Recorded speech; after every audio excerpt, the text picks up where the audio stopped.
कई बार हम स्वयं को या अपने परिवार के सदस्यों को छोटी-मोटी तकलीफों के बारे में शिकायत करते हुए देखते हैं। अपने जीवन में हमें कई शारीरिक चुनौतियों से जूझना पड़ता है।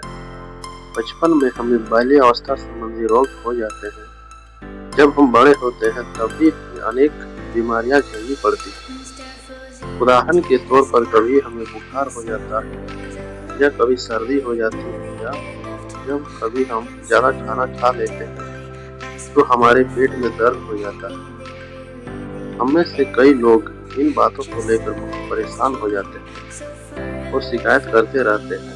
लेकिन अगर हम आसपास नज़र दौड़ाएं तो देखेंगे कि कितने ही लोग गंभीर विकलांगताओं या बीमारियों से पीड़ित हैं। हम देखेंगे कि किसी का कोई अंग नहीं है तो कोई जानलेवा बीमारी है। इनमें से कुछ लोग ऐसे भी होते हैं जो इन चुनौतियों के बावजूद जिंदगी को भरपूर जीते हैं। ये अपने शरीर की तकलीफों का असर हम अपने मन और आत्मा पर भी पड़ने देते हैं। हम वास्तव में आत्मा है। हमारा सच्चा स्वरूप आत्मिक है। शरीर केवल आत्मा के ऊपर चढ़ा आवरण है। अध्यात्म के द्वारा हम अपने सच्चे आंतरिक रूप को पहचान सकते हैं। ध्यान अभ्यास और प्रार्थना की मदद से हम अपनी आत्मा को शरीर से अलग कर सकते हैं ताकि हम जान सके कि हम वास्तव में कौन हैं। हम में से कईयों के पास कारें हैं।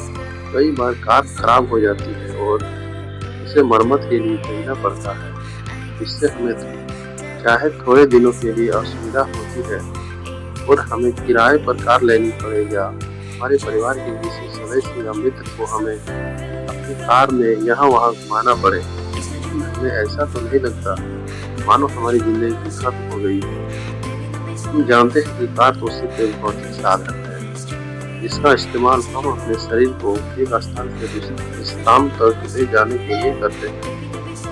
इसी तरह हमारा शरीर भी हमारी आत्मा के लिए एक भौतिक साधन ही है। कभी कभी इसमें खराबी भी आ सकती है लेकिन इससे हमारी आत्मा पर असर नहीं पड़ना चाहिए। हम अपने जीवन को भरपूर जी सकते हैं चाहे हमारा भौतिक साधन खराब हो या सही। जीवन के किसी न किसी मोड़ पर हमारे शरीर में बढ़ती आयु के चिन्ह दिखने लगते हैं। हालांकि जीनोम प्रोजेक्ट द्वारा वैज्ञानिक उस चिन्ह या गुणसूत्र को ढूंढने की कोशिश कर रहे हैं जो आयु के बढ़ने के लिए उत्तरदायी है।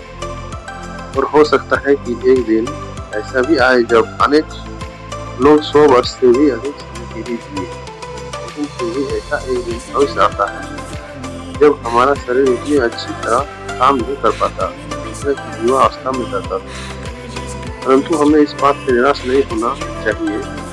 वृद्धावस्था में कई लोगों का स्वास्थ्य अच्छा नहीं रहता लेकिन यही बात उन्हें अपनी आत्मा की गहराई में शांति प्राप्त करने से रोक नहीं पाती। इसी प्रकार जब हम भी शारीरिक चुनौतियों के बावजूद मानव जीवन का भरपूर लाभ उठा सकते हैं। अंतर में प्रभु के संपर्क में आकर और उनके दिव्य प्रेम का अमृत चख कर हम वो प्रेम दूसरों में भी बांट सकते हैं। ऐसा हम में से हर एक कर सकता है चाहे हमारी शारीरिक परिस्थिति कैसी भी हो। यदि हम किसी बीमारी के कारण घर पर हैं तो हम अपने परिवार के उन सदस्यों को प्रेम बांट सकते हैं जो हमारी देखभाल कर रहे हैं। वास्तविकता तो यही है कि जो बीमार है वो सिर्फ हमारा भौतिक आवरण है। हमारी आत्मा तो हमेशा पूर्ण रूप से स्वस्थ रहती है। हमें अपनी शारीरिक चुनौतियों का असर अपने मन और आत्मा पर नहीं पड़ने देना चाहिए।